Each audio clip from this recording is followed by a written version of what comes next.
Julia Davenport knew something was wrong. You see, there seemed to be a connection with her orgasms and men dying, so she took meds to suppress them and faked her orgasms. But one unfortunate day, something went terribly wrong that set her off on a journey to becoming New York's newest superhero, Off-Girl. Off-Girl is an ongoing comic series created and written by Tina Fine and illustrated by Mark Rahill that pushes the envelope of the standard superhero. Irreverent, provocative, and fun with amazing art to showcase the story, Off-Girl is a comic you won't want to miss. Go to offgirl.com to check out excerpts, download the digital version, and order yourself a print copy today. Off-Girl at offgirl.com.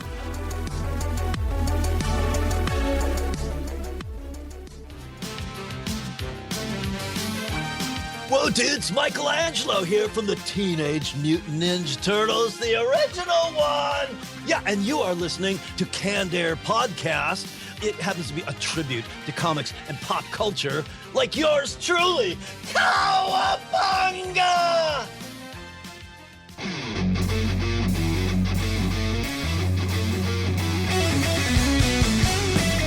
Hello everyone and welcome to another episode of Canned Air, your tribute to comics and pop culture. I am Jeremy Colley and I am joined by a special guest here in the studio, Mr. Ryan Donahoe. Hello, hello. And we are doing kind of a special little episode here, very themed toward the Teenage Mutant Ninja Turtles, specifically the new comic, The Last Ronin. We've been waiting on this one for a while, haven't we? Oh, geez. When we started talking about it 6, 7, 8 months ago? At least. And then COVID came along and just like everything else, fucked everything up. And but it was worth the wait. Well worth the wait. Excited we're going to be talking about it. And then after we're done talking about it, we're going to welcome co-creator Kevin Eastman in. And we're going to talk with him about it. So excited. Very excited. Very turtle-themed episode, and you know I like talking turtles. I know you do too. Oh, yeah. So before we do all that, don't forget to find us on Twitter at CannedAirPod and on Instagram at Can_Air. And if you like what we're doing, want to show some support, head over to our website, CannedAirPodcast.com, and on there you can go to our Patreon page. I mean, you can find us on Patreon, but there's a link on our website that'll take you right there. And $5 a month gets you access to the Canned Air Patreon pod, a show we only put out there once a month, and there's over 2 years of material there, people, so deep well to take from. And also we have merchandise on there. Lots of ways for you to give us your money, so head over to CannedAirPodcast.com. And don't forget to check out Jack and Randy's show on, I think it's on Facebook Live. They play Jackbox and have people come in and play with them. They have a good time, and people seem to have a good time with them. So check it out. It's Tuesday nights at 9 o'clock, and I think that's going to do it. So let's just get right into this, talking about The Last Ronin. Ryan, initial impressions of this book. Ooh, I love everything about it. Really quick, actually, before we start, one thing I forgot to say is this is going to be full of spoilers. If you have not read the book yet, you don't want to be spoiled, then turn off now and wait till you have, because we are going to be divulging details here. So, all right, now with that out there, Ryan, go ahead. Impressions of the book. This won't be spoiler free. I would say everything about it. I mean, the artwork's fantastic. The story just kind of continuous throughout. I think it gives you everything we were hoping for, and also, I mean, the Escape from New York kind of setting. Oh yeah, and the Snake Plissken, reference. I mean, that pulled me in. I was, when I read that, I had to stop for about 5 minutes because I just kept kind of chuckling to myself. Yeah, like Snake. Because you were already like kind of half thinking it, but right. So to the people who don't know, what The Last Ronin is it's a new, I believe it's a 5-part series. I believe that is being done by Kevin Eastman and Peter Laird, the two original creators who haven't written anything together in some time. Not to my knowledge, anyway. I could be incorrect about that, but to my knowledge, 15, 20 years, somewhere. Anyway, long time. Anyway.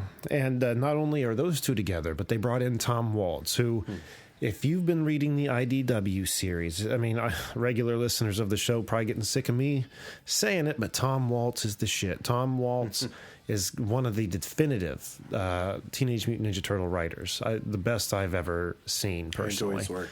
And so to have the three of them together, been frothing at the mouth for this book. I like to call it the Holy Trinity of turtle writing, like Eastman, Laird, Waltz. Does it get any better than that? Anyway, what this book is about, to look into the future with one last surviving turtle. Everyone else is gone. And I guess that was just the gist that we got before we got the comic. Sure. So, when you start the comic and start reading it, you get a futuristic look at New York City, which is all walled up, huge foot, like headquarters in the middle of town. Shredder, I guess, always had his like skyscraper base, but right. This is like next level. This is like oceans have risen, and like 20 square city blocks of a fortress. But very downtown Manhattan, maybe somewhere. Yeah. I guess like where Central Park would probably, or no, maybe south of Central Park, maybe Times Square-ish area. But who knows? This is 30 years in the future. Right. I don't know. But yeah, like it's. I guess the look at the future is kind of like Back to the Future's look at the future. Flying cars and stuff. And not that there's anything dystopian, Yeah, but I like their use of the medium. Very, like you were saying, very Snake. Snake Plissken. Yes, Escape from New York. Yes, yeah. Very that kind of a feel. But being that he is by himself, he's infiltrating New York City. This lone Last Ronin turtle. Would you say he's a real lone wolf? Ooh, I think I might, McQuaid. But you just get a lot of like personal dialogue narrated, like what he's thinking, what his plans are going to be. But then you keep seeing word bubbles come from behind him. Right. Different perspectives. Well, you sure you want to do that? Well, that's a long way up there. Oh, man, what if you fall, He's just kind of scratching for a minute, like, someone with him? Or who the hell's back there? Right. And then you realize he's hearing in his head what, his brothers would be telling him. And there's a cool shot somewhere. I'm trying to look for it, where he's hiding in an alley. Is it after he comes out of the building, maybe? I don't remember. He's hiding in an alley, and you can see just the faintest of silhouettes of the three turtles behind him, younger, like in their red bandanas, but like...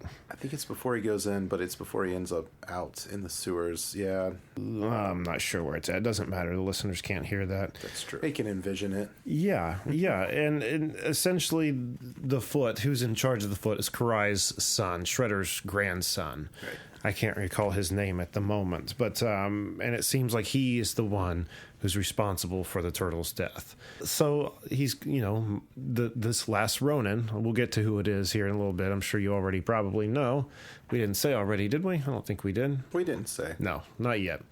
But it's just him trying to get up to kill Shredder's grandson. Just to end it in the feud.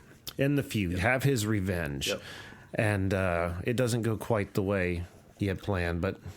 he was doing a pretty damn good job. Yeah. Really, I thought it was like, was this the last issue, first and last issue? And then obviously, they could have ended there. It's just interesting. One, to look at the future. Two, the artwork, I love it. I love that he's wearing a black bandana. Obviously, it's to help keep the mystery of who he is, but sure. We find out at the very end, as he's supposedly on his deathbed. Right. Doing what do they call that? Like he had failed and he took a big fall. Seppuku. Thank you. Yeah, seppuku. And is that what it's called? I can't remember. Yeah, it's seppuku. It's where you take the not your long sword, but like a smaller knife. In, over, and up to cut your intestines open and let them. And that's so that your enemy doesn't get the satisfaction of your death, right? Mm-hmm. So seemingly at the end, he seems like he's failed. He goes to do that, but passes out or something before he can. Yeah, he didn't get too far. And when he wakes up, he's in a hospital bed with April O'Neil standing over him and asking, "Are you all right, Michelangelo?" Or no, who are you talking to, Michelangelo? But there it is, the Last Ronin. Michelangelo. This comic's been out for a little while now. You had your spoiler warning again, so if you're salty behind saying that, you've had your time. You should have bought it already. We waited a couple days, damn it. I am anxious to see where the series... Where do you project, coming out of these next 4 issues? I hope we'll see flashbacks to what happened. Sure. I think we will. But in those flashbacks, I hope we get to see all the turtles in their more mature state. Not just Michelangelo. At the moment of their death, maybe, I'm sure Splinter may have already been gone or something, but right. Does that make sense what I'm saying? No, it does. I would hope to see that it would be in the future. They would all still be together, and then for whatever reason, Shredder's whiny grandson decides whatever reason. My theory, excuse me, would be that the families get along, something happens, they go against each other. I'm going to say Shredder's... What families? The Shredders and the Turtles families. Well, aren't they always against each other? They are, but I'm going to say maybe they come together to build this new New York. Maybe it's just an idea, and then there's some kind of betrayal, and so I can't see that. You don't see that? No, I can't see them working together for anything. I'm kind of wondering because the three. I doubt all three will be taken out at once. I don't know. No. I wonder if they get tricked, if they're... Well, that's what I'm thinking. There's some kind of betrayal. It's going to be horrendous. Right. When you think of, what was it, issue 43 of the IDW series, Donatello's supposed death and shit was real there for a month, but that was pretty graphic, Bebop and Rocksteady caved his shell in with a sledgehammer, and when they find him at the end, Splinter's holding his head in his lap, and blood and, innards are running out the back of him, and that was Waltz, so I...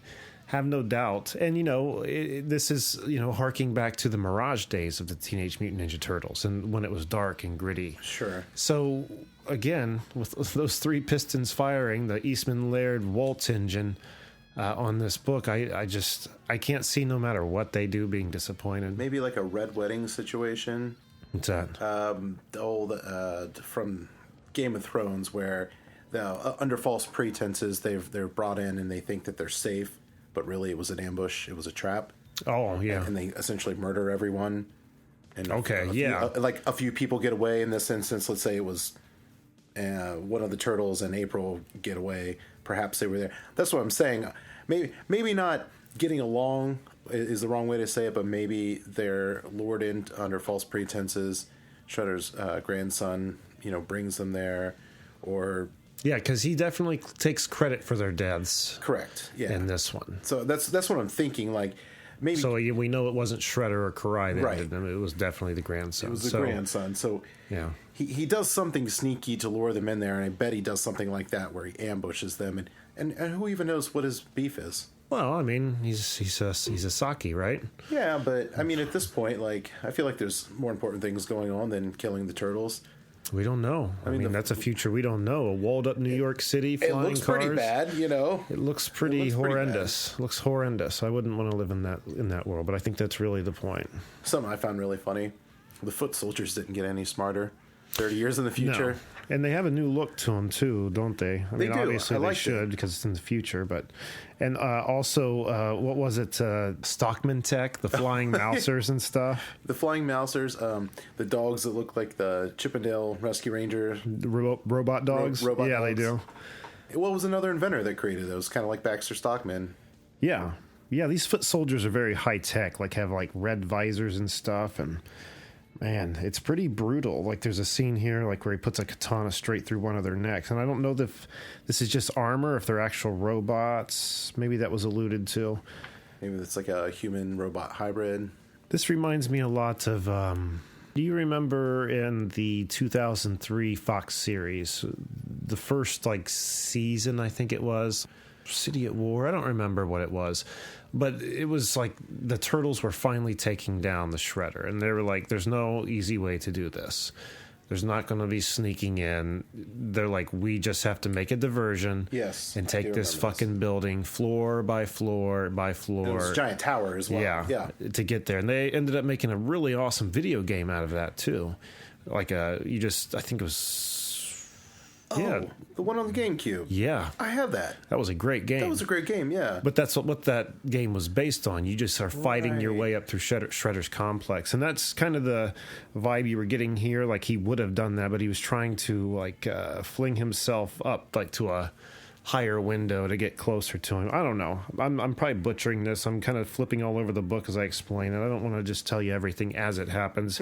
You still got to read the book, even though we're dropping some spoilers here. But all right, well, you know what the next episode is? It's just you reading it. You're just going to narrate every issue for them. I could start reading it right now. But just the artwork is fan-freaking-tastic. Some of these variant covers look awesome, too. There's a few Eastman done variant covers on there. I'm just very happy with this book. It turned out so freaking amazing.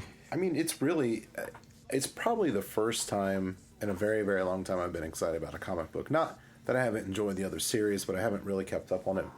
And when I heard this was coming out, you initially explained it to me. I started reading up, and the more I read about it, very little that they released, the more excited I got about it.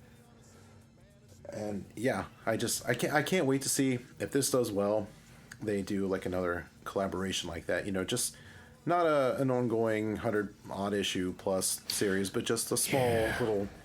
Oh, I know. I want to see the 100-issue plus. Are you talking Eastman, Laird, and Waltz? Yeah. Yeah. I want to see a full-on draw out. I wouldn't mind seeing it. I doubt it would happen. That's why I was saying I'm more hopeful for something Doubtful. like this. Right. But, I mean, if they're... you never know. If they tell this story and they want to keep the story going in this landscape, I'd be down. I mean, I would be down. Oh, yeah. No matter what they do. I just love seeing Michelangelo look old, look wrinkled in the face. Dude's got rippling biceps, but in age spots. Like, he looks haggard as fuck. You know what I mean? And so does April, I guess. I mean, she looks good for being as old as she is here, but I love how they also kind of paid tribute to her yellow jumpsuit. I mean, she's not wearing a yellow jumpsuit, but that first shot that you see of her definitely makes you think of it. Right. You see it's just some kind of like a coat, like a parka thing. But anyway, what else? You got anything else on this? I mean, nothing too much more. I mean, I feel everyone should go out and read it. Anyone that's a fan of the series. I would assume you can still pick up and find copies, hopefully. It sounds like it's probably flying off the shelves. Yeah, I mean, like any bookstore I went to, they had signs out saying only one per customer because people were just coming in and buying them and throw them straight on eBay for big money. Yeah, I'm not a fan. So they only let you get one, and they were very serious about it when I went in there. So it's a really nice book. It's bigger than your standard book, just like the classic Turtle books. It's more like graphic novel quality than an actual it's not a stapled spine. It's an actual graphic novel spine, much thinner than a graphic novel. It reads like a graphic novel. I mean, everything about it is that just deep, dark, reminds you of Batman and Gotham and people being shot left and right. Yeah. Very Batman feel. I just love it. I'm sorry, I know I keep having these moments of silence, but I'm just flipping through it and I'm just obsessed. I cannot wait for the next issue. And it's very detailed. I find that not talking about the Turtle comics, but some comics in general that you see out in the store, sometimes I'll pick them up and I'm like, oh, this looks good, and I'll start flipping through it, and there's no detail. It's a lot of just kind of washed out background. Or like the hook that got you to buy that comic is like the only cool thing in there. Like as soon as you get past it, you're like, oh, this is just kind of filler material. You don't get that with anything that I've seen Kevin Eastman's name on. Man, just such an appreciation for the comic medium. You know what I mean? Like, not only it's so hard to explain, and he's not only a fan of comics himself, but also a writer. So he doesn't just do it because it's a job. He does it because he loves it. Exactly, and he does it because he loved it because he loved it prior to doing it. And he does his own tributes. To what he grew up with or enjoyed or what got him into it. That's very obvious of what's going on. Yeah. So it's a great read. We can't recommend it enough, I don't think. I mean, any listener of the show knows I'm going to toot any turtle horn I get my lips around. That sounded kind of gross. And now joining us, the co-creator of the Teenage Mutant Ninja Turtles, Mr. Kevin Eastman himself. Kevin, thank you so much for being here. Absolutely thrilled to be here with you guys. Thanks for making time, and looking forward to hanging out with you for a bit. There's one reason you're here. The Last Ronin, man. This is been so refreshing. You know, COVID kind of pushed it back a little bit. I mean, it pushed life back. Everything got pushed back.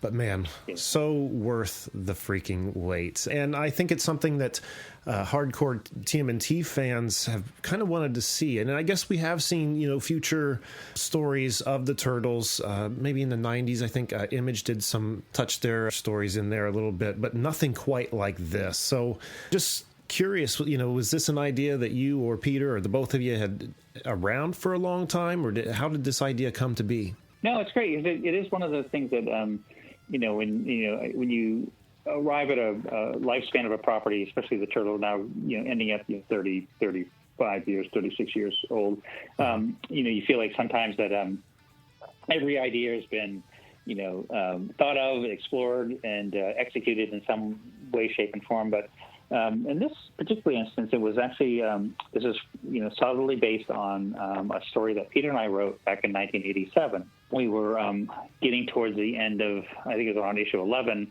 and we were looking down the road to sort of where we're going to go with the Turtles next, and we spun this idea together where, hey, let's look 30 years down the road, which funny that it would have been 2017 right. at that time. And we said, let's see where they would be at this time period, and then that will help us perhaps navigate a path of getting from here to there, should we be so lucky. And so, you know, as it turned out, that was the same year that we started developing the toys, started developing the animated series, and suddenly, you know, the idea of this story unfortunately drifted a bit. So here we, you know, fast forward to 2018, and Tom Waltz and I, working on the IDW comic series, were looking down the road towards issue 100, which came out in December 2019, and we were sort of like, well, where do we go from here after issue 100? And I pulled the story out, and I said, you know, this is something Peter and I originally wrote. Let's take this structure. It had a beginning, middle, and end. Let's take this structure, revise it, and adapt it, and then look, you know, 20, 25 years down the road for Turtles, and tell a story that is not specific to, say, an IDW universe or any other Turtle universes, but obviously leans strongly and heavily directly towards the original Mirage Studios universe. And so that's where our work began, and the timeliness just seemed perfect because the kind of story we wanted to tell, the intensity, and to me, it was, for Tom and I both, it was a love poem to all things Mirage Studios, that original series, you know, right down to everything based in what Peter and I created in Turtles issue 1 is a critical and important foundational structure to what we're doing in the Last Ronin series. So it's sort of it's carrying it all the way through to the end for what was started all those years ago. So yeah, we could not be more excited. We could not be more pumped, and the reception, you know, you guys gave us a welcome home, like, is just blowing my mind. It's super exciting what the response has been. It's so amazing to you know, hear you say that because it seeps through on the pages, the Mirage days, especially. And mind you, I'm going to put a spoiler alert at the beginning of this. I would like to talk a little bit of spoilers, but that last page of the book here, or the issue 1, where you see April walk in with Michelangelo in bed there. Like, I don't know why, just that panel, like, for some reason screamed like old Mirage to me.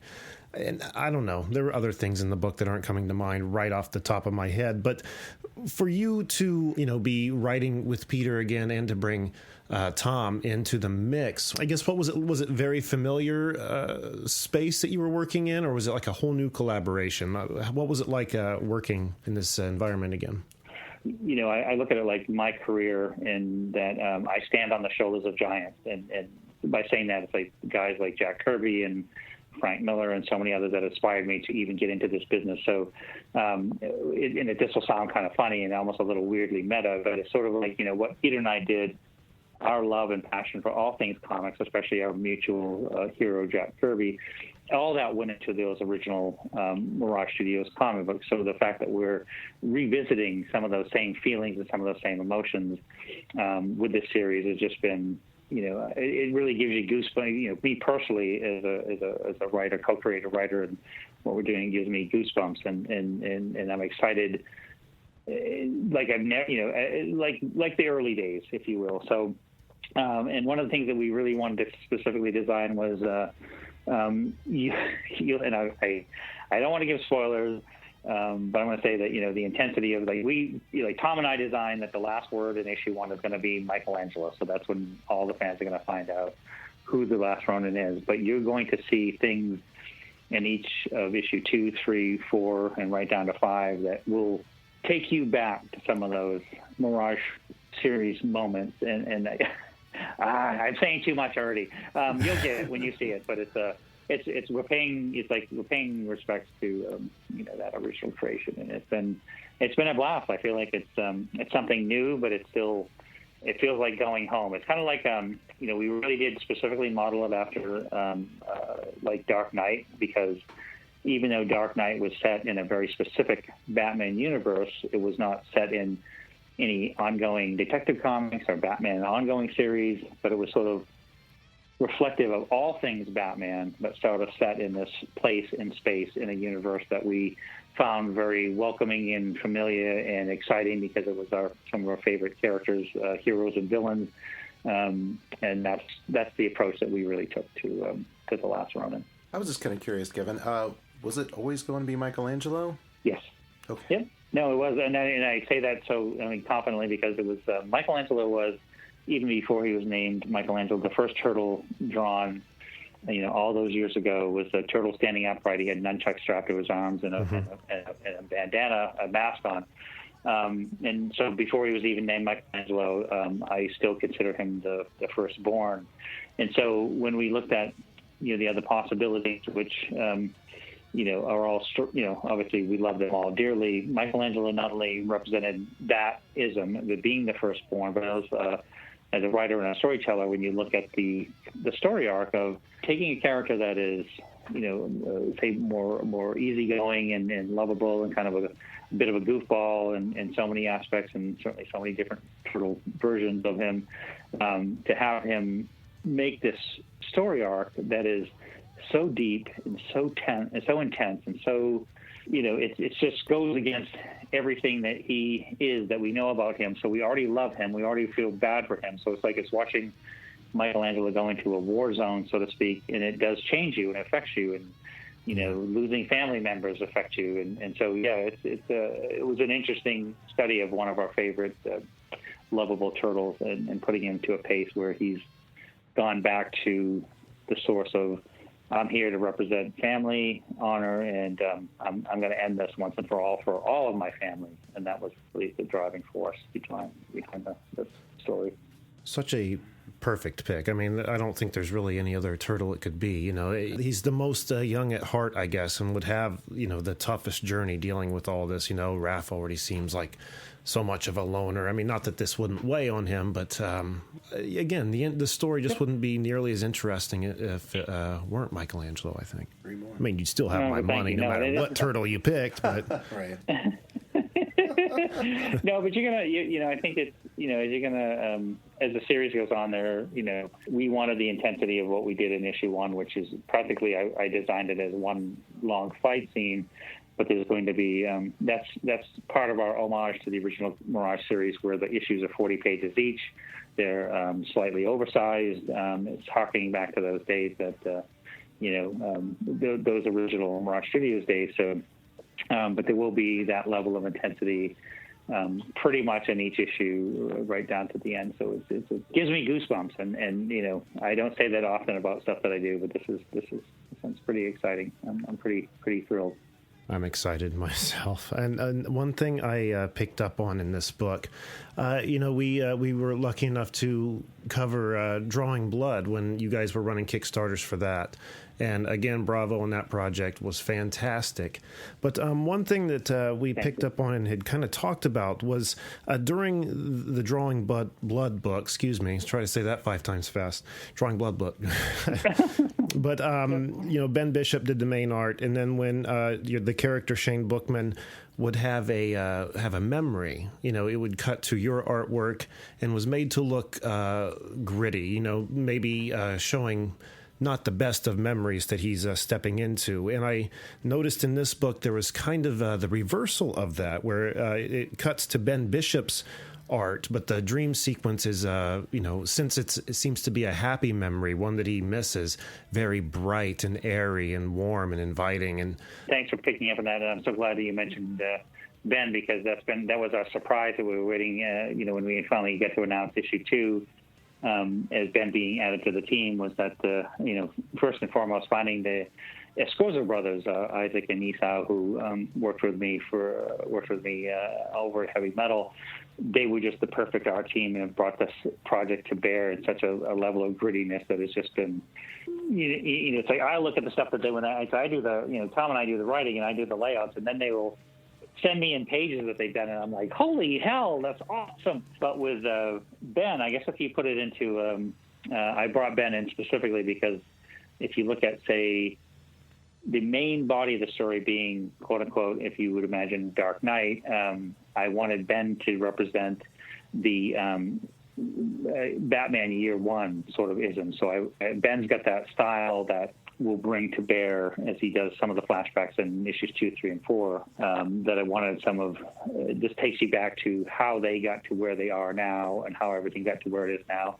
And I specifically picked Ben to do those sequences. And what's funny is the one that he does in issue 1 was very specifically a candy-coated dream sequence that you won't see that in some of the other flashbacks, but I wanted Ben to do that scene specifically, so it really worked out well. So I'm super thrilled that you guys picked up on that. That's really awesome. Yeah, and just taking full advantage of your medium. It's amazing. I absolutely love it.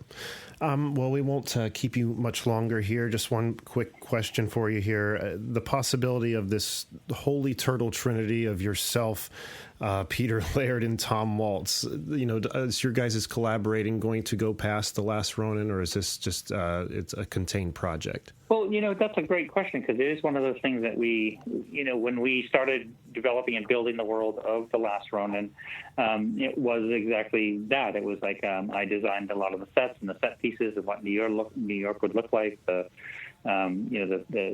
ecological effects of the oceans rising, and so now it's this kind of bald city kind of thing, and the effects that would have. And just so I designed everything, and so as you sort of get more and more immersed of what the city, which is just as an important character as any of the other characters in it, the city that they live in, you start falling in love with it. And so Tom and I have, one of the things that we kicked the tires is like, hey, if this was, successful, if people really liked it, I bet we could tell other stories in this. But, it's one of those things that you're like, well, we don't even know if anybody's going to even like it. So, having it just come out and hit the stands October 28th, and we've been, and I cannot stress enough, blown away, overwhelmed, humbled. The response has been so incredible that it's more than we hoped for. We were just sort of like, hey, if we can put this out and bring in some of the original hardcore or ongoing fans, and they find something cool in it, then hopefully they'll hang with us as we go through the whole rest of the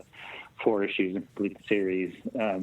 But by all means, if we do our job well, and I'd love to see some more stories told in this specific environment, and this dimension, if you will, because it is sort of like, it feels like a different dimension in other ways, but it is definitely Mirage Studio. So right. Well, we are definitely hoping to. I mean, this issue 1 is firing on all cylinders, so cannot wait to see the rest. Kevin, thank you so much for taking some time to talk with us tonight, man. It's been a pleasure. Yes, thank you. My absolute pleasure. And hey, guys, listen, we've got about 7 or 8 months, probably, well, actually a little bit more, actually about 7 or 8 months till we finish the series. So why don't you circle back and let's talk again in a couple months, and you can give me a report card. Let me know how we're doing. See if we're still on track. So I would love to. That'd be awesome. Well, I appreciate it. So enjoy the rest of your day, and thank you. All right, and that once again was Kevin Eastman. Again, ladies and gentlemen, we can't tell you enough. Get this freaking book. I'm sure you'll be able to find one. I wouldn't buy one off eBay. Check your local store first. You'll get more. Don't support those fucking people who are buying them up and then reselling them at like triple the cost. Like, go see if your comic book store has it, because it was a popular book and they did have restrictions on it, but the stores I went to also seemed to know that there was going to be a demand, and they had a lot of copies. So just check them out. Get it for $8.99 instead of $59.99, right? So I think that's going to do it for this episode. So once again, don't forget to find us at cannedairpodcast.com, where you can check out old shows, special guests we've had on, our Patreon page, our merch page, everything there in one little package. And we're also on Twitter at CannedAirPod and on Instagram at canned_air. What else should I be saying here? Jack and Randy's game show, the Jackbox Show, Facebook Live, Tuesday nights at 9 o'clock. Man, that was hard to get that out for some reason. Yeah, I don't know why I was having so much trouble. And I think that's probably going to do it, unless you had any last words. Just support your local comic book shop. Yeah. Don't support the scalpers. No. When it comes to comics or toys or anything. No, don't do it, people. Don't even support the online subscription services, I feel, if you can get it locally. If you can get it locally, Get it locally. I mean, if that's your only option. I just prefer to do that, just because I want the paper in hand, the excitement of actually getting it, picking it up. Stay around. Yeah. If you want that opportunity to even go browse, to pick it up day of and not get it in the mail, bent up, support your local comic book stores. Yeah, because I can't imagine this format surviving, 100% digitally. No. There's something about having that paper in your hand, right? I prefer, it's one of the mediums I still prefer to have in my hand. Exactly. Looking at it online, it doesn't do it for me. I've been there, but it's only when I can't find the paper. Right. So, all right, I think that's going to do it. So until next time, I am Jeremy Colley. And I am Ryan Donahill. Thank you so much for listening, everyone, and be excellent to each other. Cheers. 5.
Oh, a dog. Hi, puppy. Nice puppy. Oh, no. Don't run. It'll only make things worse. Mutt. Remember, you never want to approach a stray dog, especially one that's foaming at the mouth. Get away from the animal as quickly as you can and tell a grown-up. Hey. And knowing is half the battle. G.I. Joe!